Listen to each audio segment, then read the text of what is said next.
akan berbagi tentang bagaimana orang muda berkontribusi untuk terlibat dalam membawa perubahan di lingkungan dengan satu pendekatan yaitu KIT Remaja untuk Ekspresi dan Inovasi.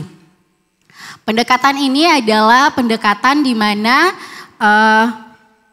melalui pendekatan ini remaja-remaja atau orang muda yang berusia 10 sampai 19 tahun itu dikapasitasi untuk bisa berbagi, mengkapasitasi diri mereka sendiri, kemudian mereka juga bisa melibatkan diri di dalam mengembangkan ide atau solusi terhadap permasalahan yang ada di lingkungan mereka. Jadi melalui pendekatan ini, teman-teman remaja itu dikapasitasi secara baik untuk bagaimana mereka menemukan kompetensi dalam diri mereka, kemudian mereka juga bisa terlibat dan berpartisipasi di dalam menangani permasalahan-permasalahan yang ada di lingkungan mereka. Dalam proses ini, melalui pendekatan ini terbentuklah sebuah kelompok yang namanya kelompok lingkar remaja. Kelompok lingkar remaja ini sendiri adalah kelompok yang menyasar anak-anak remaja usia 10 sampai 19 tahun. Seperti yang saya sudah sampaikan melalui pendekatan ini. Dan saya adalah salah satu fasilitator yang memfasilitasi kelompok lingkar remaja tersebut. Lingkar remaja yang saya fasilitasi di desa saya, apa sih yang spesial dari lingkar remaja ini? Dari lingkar remaja yang ada di desa saya, kami kemudian berproses dan menemukan ternyata permasalahan yang sudah sering dialami oleh anak-anak remaja. Di mana ketika membahas tentang sebuah kebutuhan yang berkaitan dengan anak dan remaja, kami tidak pernah dilibatkan. Sehingga banyak kali kebutuhan-kebutuhan perencanaan yang ada di lingkungan kami, di desa kami itu sering bertabrakan dengan kebutuhan yang sebenarnya dibutuhkan oleh kami anak-anak remaja. Salah satunya adalah isu yang kami gali dalam proses kegiatan lingkar remaja yang kami ikuti. Di mana melalui proses lingkar remaja itu kami kemudian menemukan ternyata permasalahan yang selama ini kami alami, kekeringan, itu adalah permasalahan yang membawa dampak yang cukup besar kepada kami anak-anak remaja. Namun belum ada penyelesaian sampai saat ini. Penyelesaiannya malah lebih fokus kepada pembangunan infrastruktur. Dan dari proses ini kami kemudian menemukan satu solusi yaitu pembangunan sumur bor. Dari pembuatan sumur bor ini kami ingin mengadvokasi itu kepada orang dewasa, pemerintah, pengambil kebijakan, pembuat penganggaran. Namun lagi-lagi tantangan yang sering dihadapi oleh anak dan orang muda adalah masih belum bisa dilibatkan dalam proses perencanaan. Kalau anak-anak bergabung di dalam kelompok orang dewasa yang sedang berdiskusi, biasanya orang dewasa tidak akan menganggap anak-anak itu. Mereka akan menganggap mereka datang terlibat untuk apa. Jadi itu menjadi salah satu tantangan yang cukup besar untuk kami. Sehingga kemudian ide dan solusi yang sudah kami hasilkan dari proses lingkar remaja ini tidak bisa kami advokasikan dengan baik. Jadi kemudian kami memilih cara untuk mengadvokasinya melalui para orang tua kami. Karena kebetulan para orang tua kami juga sebagai orang-orang yang berperan penting di desa kami. Jadi kami mengadvokasi itu melalui orang tua kami. Dan dari advokasi itu kemudian usul itu diterima dan sudah dilakukan penganggaran dan sekarang di desa kami itu sudah ada 8 sumur bor. Jadi masalah kekeringan itu teratasi. Kalau misalkan kami tidak ada dalam kelompok lingkar remaja, kami tidak berdiskusi, kami tidak menggali ide, kemudian menyampaikan solusinya, mungkin sampai sekarang bisa jadi kekeringan itu masih terjadi. Namun karena kami mengambil peran, kami mau untuk ikut berpartisipasi dalam melihat kira-kira masalah apa yang ada di lingkungan kami, akhirnya kami juga bisa berkontribusi untuk membuat perubahan di lingkungan kami. Karena sedikit cerita, Akibat dari kekeringan di desa kami sering itu berdampak besar kepada kami karena anak-anak sekolah itu sering kali mendapatkan kekerasan di sekolah akibat dari datang terlambat ke sekolah.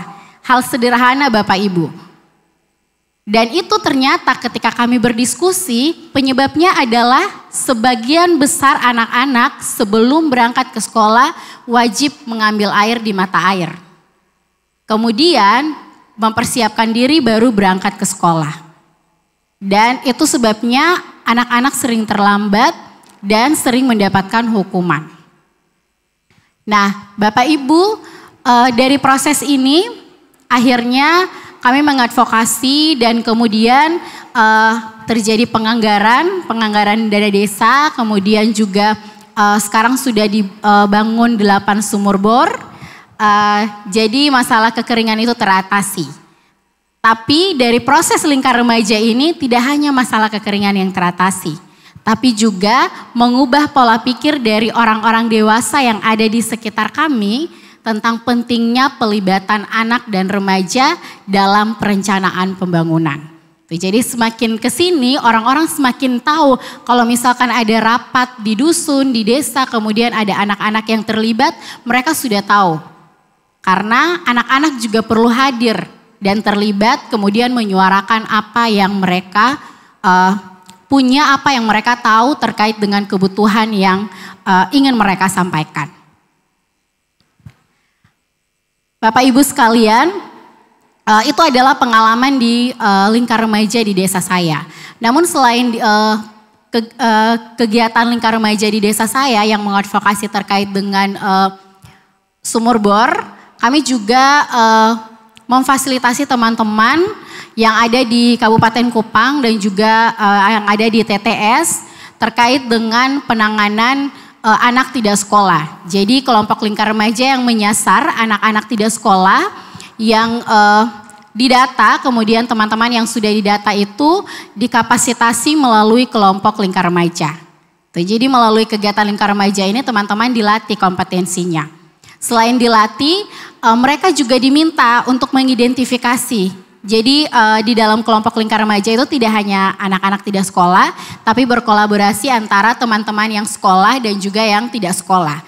Gitu. Jadi di dalam proses lingkar remaja itu mereka kemudian mengidentifikasi bersama teman-teman mereka yang tidak sekolah ini, kira-kira apa sih permasalahan paling besar yang menjadi penyebab teman-temannya itu tidak bersekolah, gitu.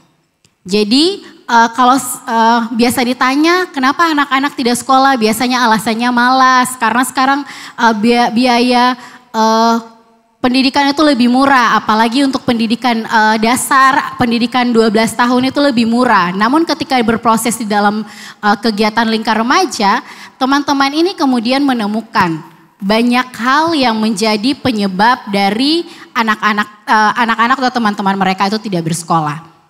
Banyak cerita-cerita dari teman-teman lingkar remaja yang ada di TTS. Biasanya kalau ditanya itu pasti akan dijelaskan masalah ekonomi menjadi penyebab utamanya. Namun ketika berproses dalam proses kegiatan lingkar remaja ini, ternyata teman-teman menemukan beberapa penyebab paling banyak adalah jarak dari rumah ke sekolah yang sangat jauh. Kemudian akses untuk berangkat ke sekolah itu juga tidak ada. Jadi mereka harus berjalan kaki. Nah, teman-teman yang mungkin memiliki banyak pekerjaan di rumah, yang harus bangun lebih pagi, kemudian tidak sempat mengerjakan PR, tapi bangun pagi harus langsung ke sekolah.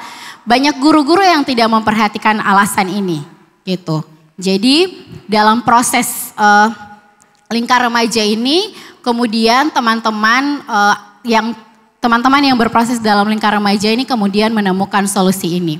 Nah, salah satu hal yang baik dari proses lingkar remaja ini adalah kalau kemarin kami tidak bisa mengadvokasi secara langsung, proses kali ini teman-teman lingkar remaja sudah bisa mempresentasikan langsung apa yang mereka hasilkan kepada pemerintah. Gitu. Jadi apa yang mereka hasilkan itu sudah mereka sampaikan kepada pemerintah. Gitu. Dan juga dijawab baik oleh pemerintah. Itu. Jadi ada beberapa ide dan solusi yang dihasilkan oleh teman-teman Lingkar Remaja dan kemudian mereka menjelaskan itu kepada pemerintah. Dan disambut baik dan beberapa dari ide dan solusi itu sedang diproses untuk dilakukan. Nah, Bapak Ibu sekalian, dari cerita pengalaman saya terkait dengan Lingkar Remaja, saya berharap Bapak Ibu tadi yang mengangkat tangan cuman beberapa orang, semoga selesai dari sini Bapak Ibu yang sebagai pemangku kepentingan, pengambil kebijakan, semakin banyak lagi yang melibatkan remaja atau anak muda ketika membahas tentang kebutuhan anak dan juga remaja. Jadi jangan pernah meninggalkan mereka karena yang paham tentang kebutuhan mereka adalah mereka. Jadi mari kita memberikan ruang yang nyaman dan aman kepada mereka, mendengarkan mereka dan mereka akan menghasilkan banyak hal yang membawa perubahan untuk mereka dan juga untuk banyak orang. Sekian dari saya, terima kasih.